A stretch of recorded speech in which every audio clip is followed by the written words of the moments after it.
ప్రత్తిపాటి పుల్లారావు గారు మన శాసనసభ్యులు మాజీ మంత్రివర్యులు గారి నాయకత్వంలో 43వ ఉచిత నేత్ర వైద్య శిబిరం మన ప్రత్తిపాటి గార్డెన్స్లో ఈ నెల 29వ తేదీ జరుగుతుంది. ఉదయం 9 గంటల నుంచి సాయంత్రం 4 గంటల వరకు ఈ శిబిరం జరుగుతుంది.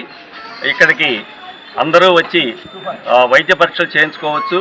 శుక్లములు ఉన్నా లేదా రెటీనాలు ఏదైనా తేడా ఉన్నా కూడా రెండూ కూడా ఉచితంగానే వాళ్ళు చేస్తారు.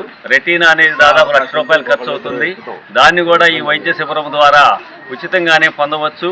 ఇక్కడికి వచ్చేవారు మగవారు మరి తలస్నానం చేసి గడ్డం చేసుకొని రావాలి. స్త్రీలు కూడా తలస్నానం చేసి రావాలి. మరి ఆధార్ కార్డు తప్పనిసరిగా తీసుకొని రావాలి. మరి ప్రజలందరూ కూడా ఈ అవకాశాన్ని సద్వినియోగం చేసుకొని మరి మీరు ఈ కార్యక్రమాలను జయప్రదం చేయవలసిందిగా వాకర్స్ అసోసియేషన్ తరఫున కోరుతున్నాం.